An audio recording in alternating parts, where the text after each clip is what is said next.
Fíjense, en la cruz hay dos dimensiones. Hay una dimensión vertical, hay un palo vertical de la cruz, ¿no es cierto? Y hay otro palo horizontal en la cruz. Bueno, yo algunas veces me preguntaba, ¿y para qué son esos dos palos, no? ¿Por qué así no cruzados como la cruz de San Andrés, por ejemplo, verdad? Y entonces yo saqué la conclusión siguiente. Es para mostrarnos cómo el Señor quiere que nosotros vivamos.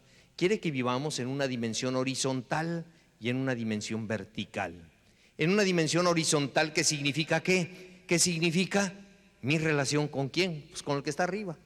¿Quién es el que está arriba? Dios, ¿verdad? Y en una dimensión horizontal, ¿qué significa? Estar con los brazos abiertos como está Jesús en la cruz. ¿Para qué?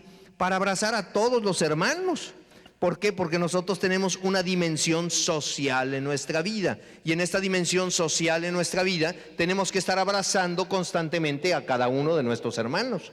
Tenemos que estar procurándolos, tenemos que estar amándolos, porque en eso consiste el ser cristianos. Cristianos no es el que dice Señor, Señor, sino el que hace la voluntad de mi Padre Celestial. Acuérdense cómo el Señor nos dice, muchos me dirán en aquel día que en tu nombre no expulsamos demonios y que en tu nombre no hicimos milagros y que en tu nombre no hicimos muchas cosas, y yo les diré, no los conozco. ¡Ah, Chihuahua! Oye, Señor, pero si yo estaba en tu nombre haciendo cosas. No los conozco, obradores de mala fe. ¿Por qué? Porque tuve hambre y no me diste de comer, porque tuve sed y no me diste de beber, porque estuve desnudo y no me vestiste, porque no te preocupaste por mí cuando me viste desamparado en la plaza. Señor, ¿y cómo que no me preocupe por ti? Pero si yo me preocupo por ti todo el tiempo. ¿Dónde te vienen esas condiciones? Cuando no lo hiciste con el más pequeño de mis hermanos, conmigo no lo hiciste. Entonces vamos viendo que hay una dimensión social en nuestra vida, que nadie puede decir, como acusan muchos a la renovación, de decir, es que es mi encuentro personal con Jesús y Dios y yo. Mentira, es Dios y tú y tus hermanos. Está clarito. Para que nadie anda de hablador diciendo yo me salvo solito. Tú no te salvas solo. Por eso el Señor agarró pescadores porque tenían barca, para que todos se suban a la barca, ¿no? Porque si no te subes a la barca y te quieres ir nadando, te agarran los tiburones en el camino. Y la barca se llama la iglesia. Y esa barca que se llama la iglesia es el cuerpo místico de Cristo. Ahorita regreso para decirles todo esto. Fíjense, el Espíritu Santo, ¿ustedes tienen Espíritu Santo? ¿Recibieron el Espíritu Santo? ¿Están llenos del Espíritu Santo? ¿Se les nota que son del Espíritu Santo? Luego les cuento una cosa que me pasó a mí, al ratito. Pero lo que les quiero contar es lo siguiente. El Espíritu Santo, cuando viene a los hombres, viene en las dos dimensiones. Viene en la primera dimensión, ¿para qué? El Espíritu Santo, ¿qué es lo que hace? Santifica, por eso se llama Espíritu Santo, ¿no? Santifica. ¿Santifica a quién? A todos y a cada uno de nosotros. Entonces viene el Espíritu Santo para hacer que aquel señor de la chamarra café sea santo. No nada más se haga, sino que sea. ¿Está claro? Para eso estamos aquí.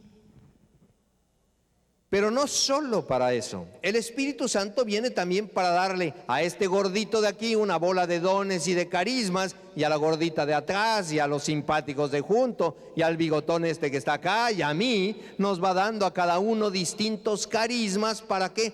Para edificar a la iglesia de Dios. Y cada uno de nosotros tenemos que poner lo que el Señor nos ha dado para edificar a la iglesia de Dios. Nosotros, especialmente los curas, que no me oigan los que están, pero especialmente los curas, somos medio duros para entender esto. ¿Por qué? Porque los laicos han sido muy flojitos en la iglesia y entonces han hecho concha. Digo lo que significa esto de hacer concha, es hacerse guajes, hacerse tarugos, hacerse tontos, y ninguna de estas son malas palabras, conste. hacerse tontos. ¿Por qué? Porque le han echado la culpa a los curas. Y entonces dicen, a ver, para tomar una decisión, para comprometerse, para todo, lo que diga el padre, ¿no es cierto? Y entonces iban a ver al padre Pepito para ver si les permitía tomar la píldora. Iban con Pepito porque Pepito es muy buena gente. Ahí en mi tierra así lo hacían, iban con Pepito, hay un padre José, que era muy buena gente, tate, y no iban con el padre Onésimo, porque el padre Onésimo les decía, no te hagas guaje. Entonces, ¿qué es lo que pasa? Se convirtieron en niños, pero en niños bobos.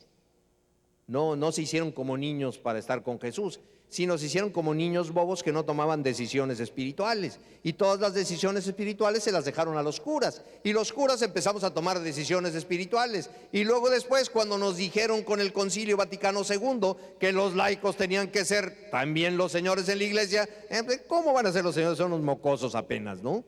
Entonces como que no los tomamos en cuenta. Y fíjense ustedes la cantidad de problemas que tienen ustedes. ¿Para qué? Para decir yo soy un laico comprometido, que tengo un lugar en mi iglesia y que tengo que trabajar para mi iglesia. El Espíritu Santo viene a ayudarte a que cumplas en la comunidad con los dones que el Señor te va dando para que sirvas. Si te hace papá, pues quiere que seas un buen papá. Si te hace predicador, quiere que seas un buen predicador. Si te hace sacerdote, quiere que seas un buen sacerdote. Si eres monjita, quiere que seas una buena monja. Y así sucesivamente quiere que cumplas con todo aquello que el Señor te va dando. Y entonces nosotros nos convertimos en el cuerpo de Cristo. Déjenme leerles este pasaje, porque yo creo que nosotros lo tenemos que ir entendiendo para ir descubriendo lo que el Señor quiere hacer en la iglesia de Cristo. ¿Está claro?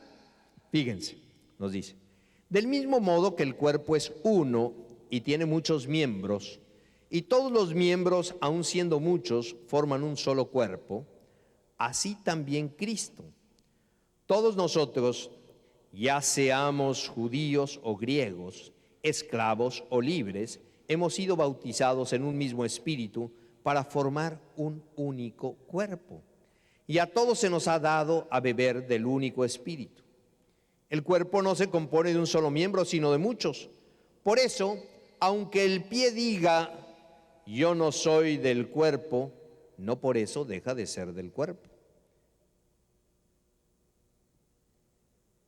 Y si el pie dice, yo no soy mano, no por eso deja de ser del cuerpo. Asimismo, aunque la oreja diga, ya que no soy ojo, no soy del cuerpo, no por eso deja de ser del cuerpo. Si todo el cuerpo fuera ojo, ¿cómo podríamos oír? Y si todo el cuerpo fuera oído, ¿cómo podríamos oler? Pero Dios ha puesto cada parte del cuerpo como ha querido. Si todos fueran la misma parte, ¿dónde estaría el cuerpo? Pero hay muchos miembros y un solo cuerpo. El ojo no puede decirle a la mano, no te necesito, ni tampoco la cabeza puede decirle a los pies, no los necesito. Más aún, miren cómo las partes del cuerpo que parecen más débiles son las más necesarias. Y las partes que menos estimamos las vestimos con más cuidado, y las menos presentables las tratamos con más modestia. Lo que no se necesita con las otras partes que son más decorosas. Dios dispuso el cuerpo dando más honor al que le faltaba, para que no haya divisiones dentro del cuerpo, sino que más bien cada uno de los miembros se preocupe de los demás. Cuando uno sufre, todos los demás sufren con él, y cuando recibe honor, todos se alegran con él. Esta es palabra de Dios, tomada del capítulo 12 de los Corintios, de la primera carta a los Corintios. Si nosotros hablamos de esta primera carta a los Corintios, vemos cómo nosotros estamos insertados en este cuerpo de Cristo que es la iglesia. Nada más que en este cuerpo de Cristo que es la iglesia, podemos correr varios peligros. El peligro fundamental que queremos correr muchas veces es que no sabemos ubicarnos en nuestra posición. Y esto ha pasado con la bendita renovación del Señor. Muchas veces ustedes dicen, es que los curas no nos entienden. Y es que ustedes meten la pata muchas veces. ¿Quieren oír algunas versiones? Ahí les va. Yo conocía muchos curas que llegaban y le decían: padre, usted no es de los buenos, usted no está renovado, padre, ¿eh? Si estuviera renovado sí sabría, pero como no está renovado. Y el padre que le dicen: tú no estás renovado y por eso eres cura de segunda, te dice: vete con tu abuela. Es como que yo soy cura de segunda, soy cura de primerísima. Y tiene toda la razón. Cuando tú llegas a enseñarle al cura el Padre Nuestro, pues el Padre Nuestro se lo sabe el cura de memoria, ¿o no es cierto? Entonces, si llegas con esas necedades con tus pastores, pues te van a mandar a bañar.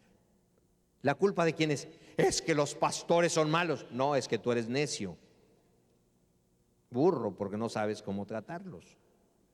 Yo digo las cosas como son. Un día les dije que eran una bola de mensos, y yo les digo a ustedes que son una bola de mensos. ¿No es cierto que son mensos? ¿Sí o no? Hay una señora que dice: no. Hasta donde yo sé, para que vean cómo son mal pensados, niña que me dijo para que veas cómo eres mal pensada. ¿No decimos que Dios es inmenso? ¿Sí? ¿Qué quiere decir? Que le estamos diciendo que Dios no es menso, ¿verdad? ¿Y ustedes son inmensos? No, son bien mensos. ¿Qué significa ser menso? Ser menso significa tener medida, ¿verdad? Inmenso es que no tiene medida, nadie lo puede medir. Tú eres mensa porque mides 1,50 m, ¿no?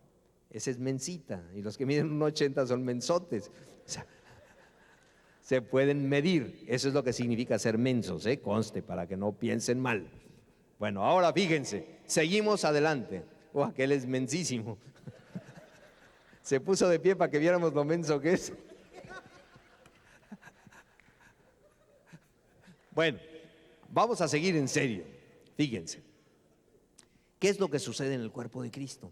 En el cuerpo de Cristo cada uno tiene su lugar, y nosotros tenemos que ubicarnos en el lugar que nosotros hemos recibido. ¿Quién da los lugares? Los lugares los da el Espíritu Santo, porque el Espíritu Santo derrama los dones y los carismas en el pueblo de Dios. ¿Cómo? Como le da la gana, que para eso es Dios. Muchas veces ustedes quieren enmendarle la plana a Dios y ponerse en el lugar que Dios no los ha colocado. Entonces Dios puso, por ejemplo, en su iglesia, puso a unos como cabeza. ¿A quién puso como cabeza? Al Papa. Bueno, pues sí, el Papa es la cabeza de la iglesia. Y cuando algunos curas quieren ocupar el lugar del Papa, pues están mal. Y cuando algunos laicos quieren ocupar el lugar del Papa, pues están mal. Y cuando quieren ser cabeza, pues la están regando, ¿no es cierto? Así de sencillo. Y así vemos como, por ejemplo, en la iglesia hubo el movimiento lefebriano de aquel obispo raro, Lefebvre, ¿se acuerdan? Que quería ocupar el lugar del Papa y que decía: el Papa no es el Papa este no es de Dios. ¿Y tú quién eres para decirlo? Un obispo que estás fuera de la iglesia porque no estás en comunión. Es como cuando le cortan a uno una pata, ¿verdad? La pata sigue doliendo, pero la pata está en el refrigerador y esa pata dice: el cuerpo no sirve. No, pues la que no sirve eres tú, que estás en el refrigerador, ¿verdad? El cuerpo sigue sirviendo, pero sin pata. Pues eso pasa cuando alguien quiere ocupar el lugar que no le corresponde. Fíjense, ¿qué haríamos, nos dice la palabra de Dios, si todos en el cuerpo fuéramos cabeza? Imagínense ustedes que ustedes tienen un hijo y les nació una cabezota así grandota, sin patas, sin el resto del cuerpo, es pura cabeza. La pueden botar así como pelota de básquetbol, ¿no? Ahí está la cabecita. Tac, tac, tac.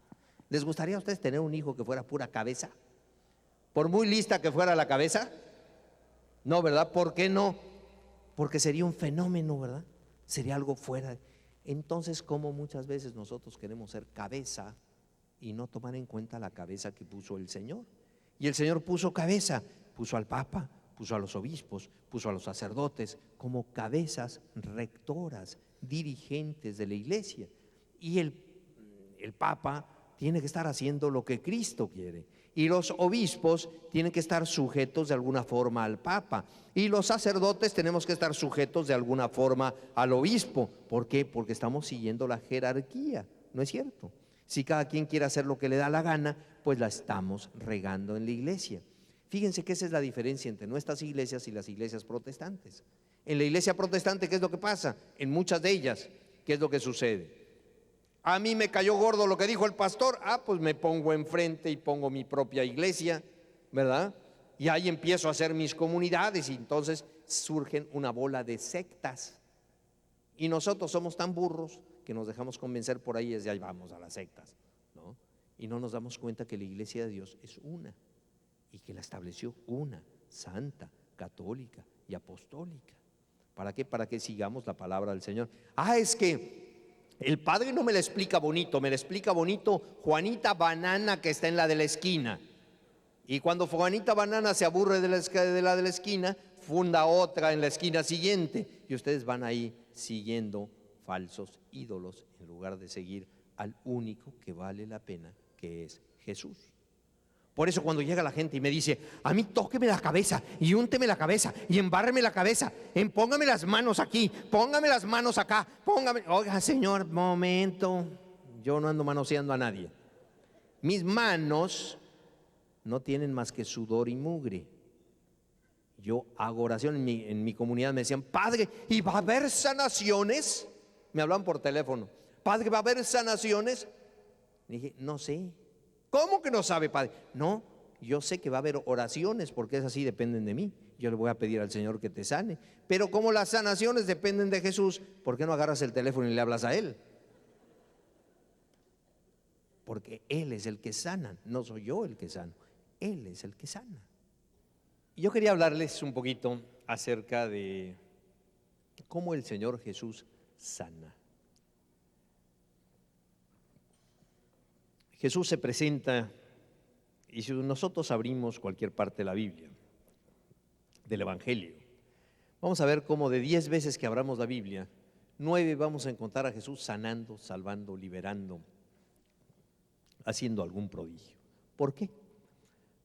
Creo que Jesús nos enseña que es a través de esto como Él evangeliza, ¿no? Como Él muestra el poder del Padre, como Él se muestra evangelio de Dios para los demás, evangelio del Padre. Jesús es eso fundamentalmente, evangelio del Padre. Igual que nosotros tenemos que ser evangelio de Cristo. ¿Qué significa esto? Jesús es el anunciador, el evangelión es el que anuncia, ¿no? El que proclama con voz en cuello. ¿Por qué decimos que Jesús es el que proclama al Padre? Porque Jesús ha venido a proclamar el amor del Padre, ¿no es cierto? ¿Por qué decimos que nosotros tenemos que ser evangelio para los demás? Buena noticia para los demás, porque nosotros tenemos que proclamar el amor del Hijo. ¿O no es así? Y el Hijo ha venido aquí a sanar, se llama Jesús, porque Jesús, Joshua, significa el que salva, ¿verdad? Y Dios viene a salvar, Dios viene a sanar, Jesús viene a sanarnos a cada uno de nosotros. Ahora, cuando yo hacía esta aseveración en una ocasión, se levantó un chamaco por ahí de esos que se creen la mamá de Tarzán, ya ven, y dice, ¿y de qué nos salva? ¿Y de qué lo salva? Pues lo primero de lo que lo salva es del pecado.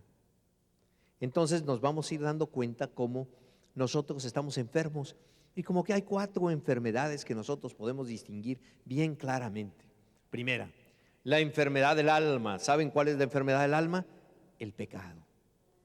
Y Jesús sana la enfermedad del alma, viene a sanarnos de la enfermedad del alma. ¿Cómo? A través del perdón, a través del sacramento de la reconciliación.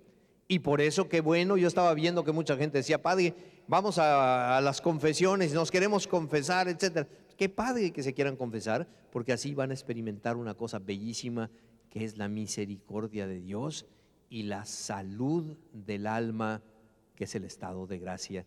Dios, que te perdona, te devuelve el estado de gracia, o sea, te da su vida para que tú puedas vivir con la vida de Dios, ¿de acuerdo? Esa es la gracia, ese es el Espíritu que se derrama en nosotros.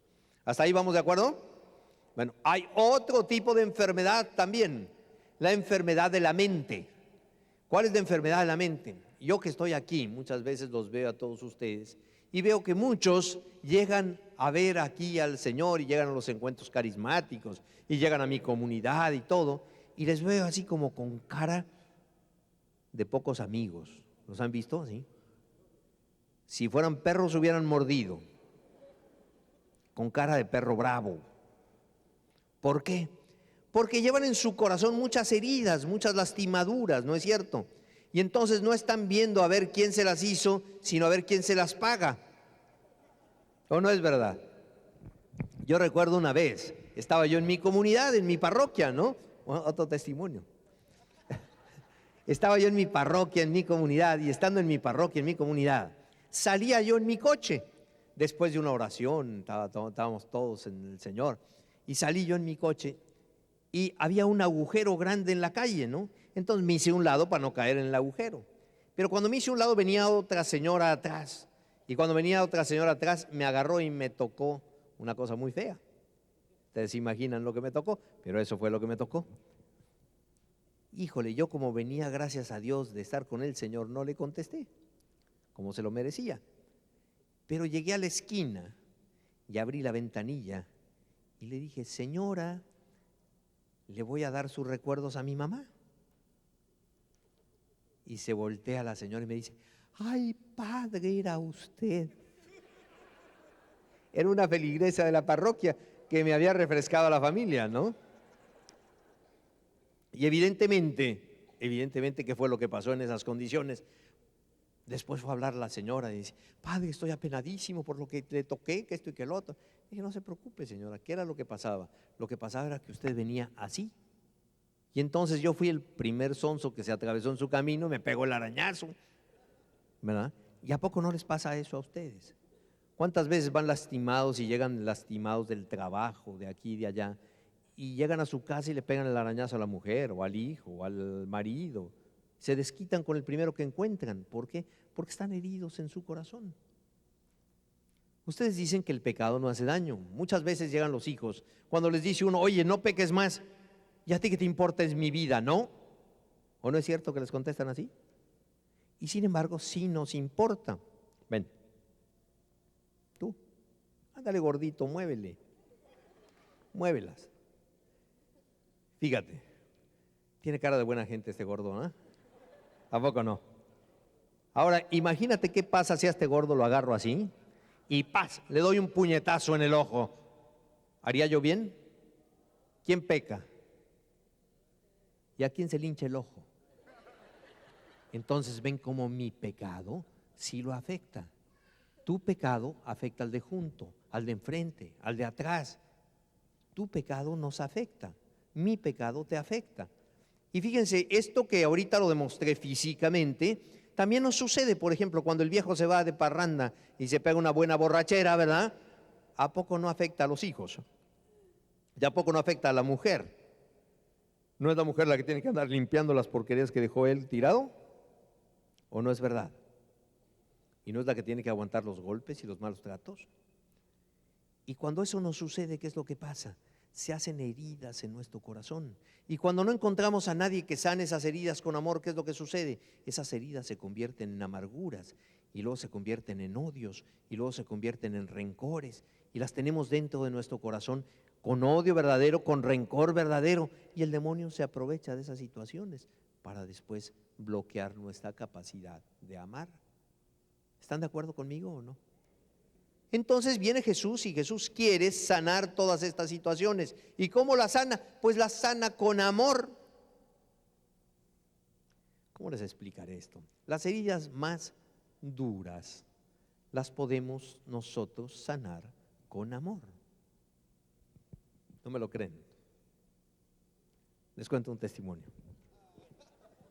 Les voy a contar una historia muy curiosa. La historia muy curiosa era una historia de cuando yo era niño. Uy, no es para tanto. Bueno, cuando yo era niño yo tenía una abuelita que era una linda mujer. Cada vez que yo cuento esta historia hablo de mi abuelita. ¿Por qué? Primero porque la quise mucho, fui su consentido, de ella sí, para que vean. Y entonces pues con más ganas hablo de ella para que Dios la tenga en su gloria. Pero fíjense ustedes lo que sucedió en esas condiciones.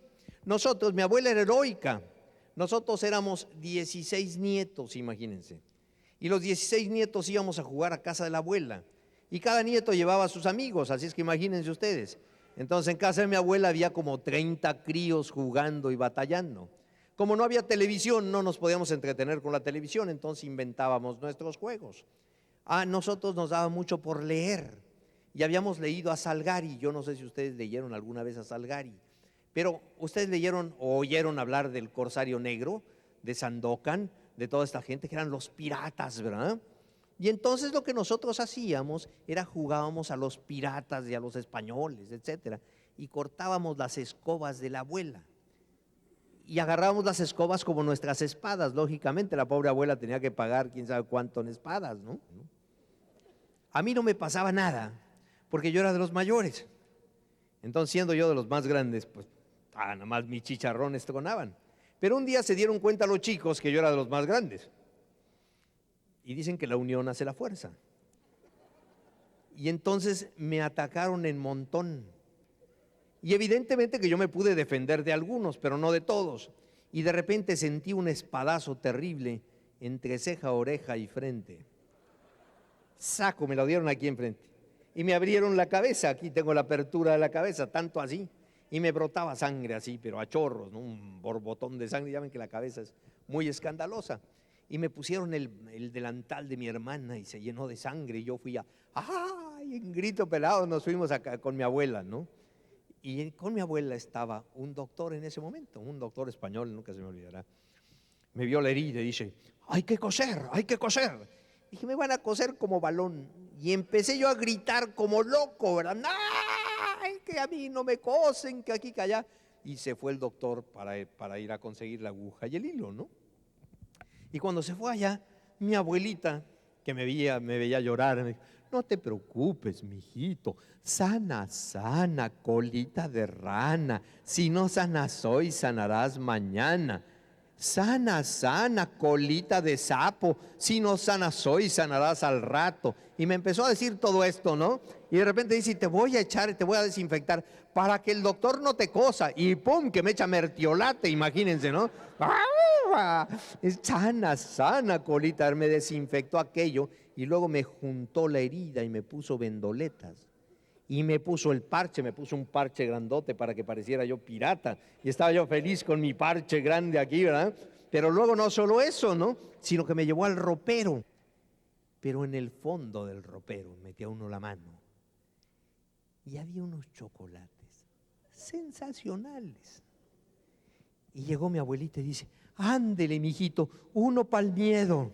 Y yo me comí el chocolate para el miedo. Y le digo, bueno, ¿y ahora otro para mí? Ya le diste uno al miedo, ahora dame uno para mí, ¿no? Y dice, pues otro para ti, ándele. Cuando salí yo de ahí, yo quería que me la volvieran a partir. Porque había experimentado tanto amor con mi abuela, que ya no me dolía, ya no sentía yo la cabeza rota, sino que lo que yo sentía y había experimentado era el amor. Eso es lo que pasa con Jesús. Jesús quiere que nosotros experimentemos su amor.